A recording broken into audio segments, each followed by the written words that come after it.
Emery Donahue, have our prayer. Let's all bow our heads.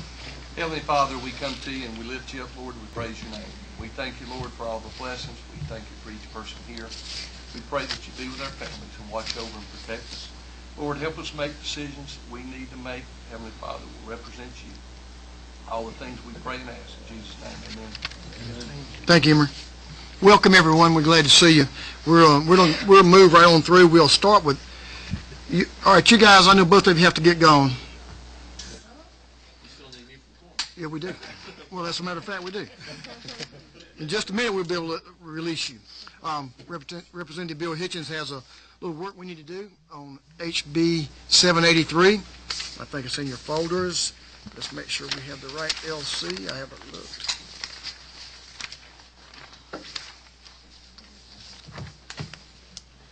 That's LC 400468. We should be working off of that copy. Everyone good? Representative Hitchens. Mr. Chairman, members of the committee, I bring to you today House Bill 783. I know we often say it, but today I really mean it. This is going to be a simple bill. What it is a hunting under the influence bill that moves to correct a bill that went through last year as a part of the voting under the influence bill. And it deals specifically with implied consent. The bill last year changed what existed in two different places in the code. That, oh, I'm sorry, is red. Not close. Can you hear? There were two different places in the code last year where the bill essentially said that if you were arrested upon conviction, you would lose your right to hunt. The bill last year, which went through with the voting under the influence bill, inadvertently had in there that if you were arrested, you would lose your right to hunt.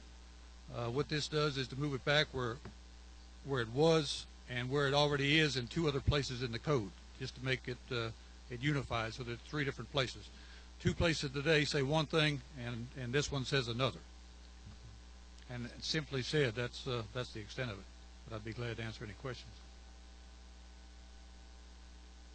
Housekeeping to a point. So, do we have questions about the intent and the language of the bill? I'm sorry, Mr. Distinguished Gentleman from Effingham County. I don't know if I might not want you to hear you all over again.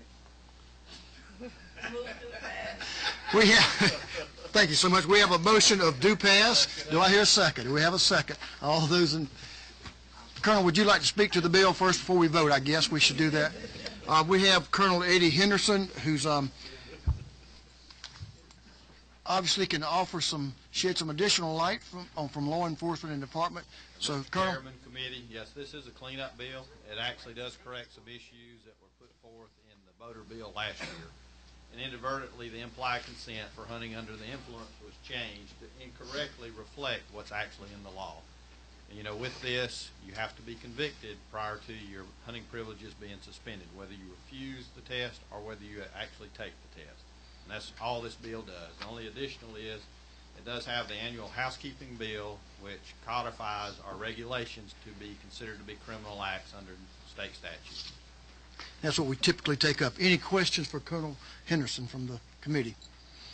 Thank you. Thank you. We look forward to completing this work and having our statute be succinct so you can apply it fairly and evenly.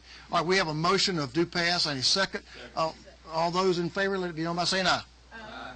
All those opposed? Due pass. Thank you. And quite amazed there, Representative. Representative Hitchens, you were true to your word. You're a man of your word, and we appreciate that short, succinct, and to the point. Implied consent. Thank you, sir. We appreciate that. Next, we'll hear LC 400576S. This is a bill that we've worked on a little bit in subcommittee, and I guess at this time we'd have the subcommittee chair, Representative Shaw, to give us a report. Mr. Chairman, the subcommittee met on House Bill 423, and we had a due pass with no objection. Thank you, sir. We appreciate y'all. And I would make the point, the reason we didn't have we typically run our bills through subcommittee to help perfect them before they come before the full committee. one of the reasons we didn't take the first bill through subcommittee is because we'd talked about that language last year, and it was just a very simple cleanup. So that's the reason for that. We appreciate the subcommittee.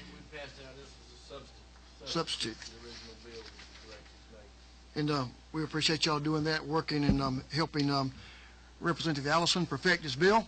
And at this time, we'll turn the mic over to Representative Allison. Thank you, Mr. Chairman, members of the committee. I bring before you House Bill 423 by substitute. What this bill does is very simple. It's going to allow the Department of Natural Resources to give a game holding permit for the holding of live raccoons and the use of organized and sanctioned field trials. Many times people like to train dogs with the use of live raccoons. This would allow these people, when they have coon hunts and things like that, to actually trap a live raccoon with a permit and to allow the dogs to chase it, tree it, and then obviously release it. What this does, as opposed to the original bill, our substitute is going to give wide latitude and discretion to the department to set forth the rules and regulations for such events.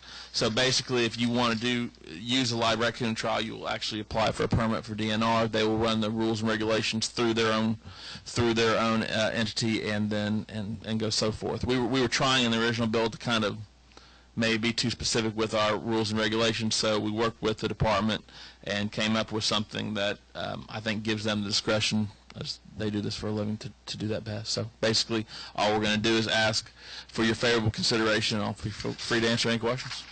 I have a question, I think, just maybe to make sure we really clarify. Sure. This is only for sanctioned field trials. Sanctioned live field trials, that's correct.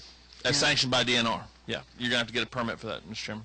And I think the intent, certainly, that we spoke about was the protection of the raccoon. That's in true. This event, and also to encourage folks from around the country to come into Georgia. As we know, we're the #1 hunting destination in Georgia, but I think that's also the additional purpose. Up in my neck of the woods, a lot of people, and especially in southern North Carolina, raccoon.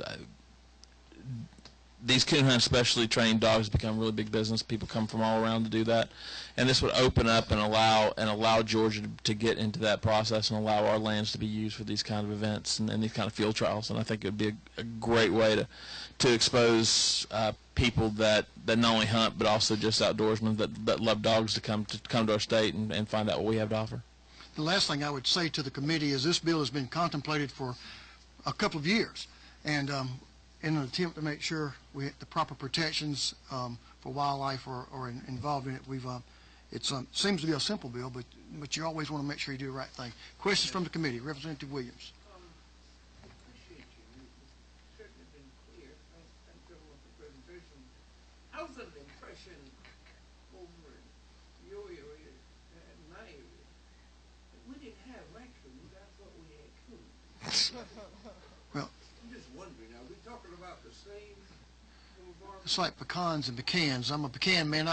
But since it was a North Georgia drop That's right. bill, I use raccoons, but I'm usually go to coon hunts down there in that part of the world. Thank you, sir, and I appreciate you giving me the latitude, Representative, to point that out. One state, 2 languages, Mr. Chairman. In all deference. And now, let's see what Representative Donahue can add to this conversation. I want to make sure I understand this. So when we release the raccoon, he has the opportunity to whoop all the dogs and get back in the cage, or is that in the bill? I don't know that that's in the bill, but obviously once he is released back in the wild, I cannot be, myself or the department cannot be held liable for the wrath of the raccoon and what he'll do once released back into the wild. Other Sorry, Mr. comments my from the roommate. committee? How about the department? Can y'all shed any light on the safety of this as far as for the wildlife and the serious issue of the protection of the coon that's involved in all of this? We have a neutral position on it. I'm sure that we will be able to put in regulations into place that will make this a very safe and effective process for the hunters as well as the wildlife. Absolutely. You folks are the experts in this area that look at the protection of this wildlife, and I think to clarify that, Representative Donahue, this the coon would be protected in all instances, and certainly would only be subject to any further harassment as he's in his wild and natural state. Mr. Chairman, if I may, one of the things, just because we did change this language in the original bill, we had put several things regarding the release of the animal. And after contemplation and talks in perfecting this bill, we've decided that DNR would be best to handle the regulations over the capture and the release and not even get legislators involved in trying to regulate that. We will leave that up to the department and their expertise in handling that. Absolutely, and I appreciate, Representative Allison, your work on the bill and your willingness to mold this bill for its intended purpose, and that's to enjoy hunting and to protect the wildlife that are involved. Is there anyone in the audience that would like to speak to the bill? If not, I would entertain it. Excuse me. That's an excellent posture there, President Dickey, I would guarantee you. But we appreciate you being here. I would entertain a motion on the bill at this time at the pleasure of the committee member. And I'll assume that motions do pass, I think. And there's a second. All those in favor, be let it known by saying aye. Opposed? Thank you. That means that we'll pass both of these bills out, 783 and the sub to 423 to rules. Just a couple of quick comments.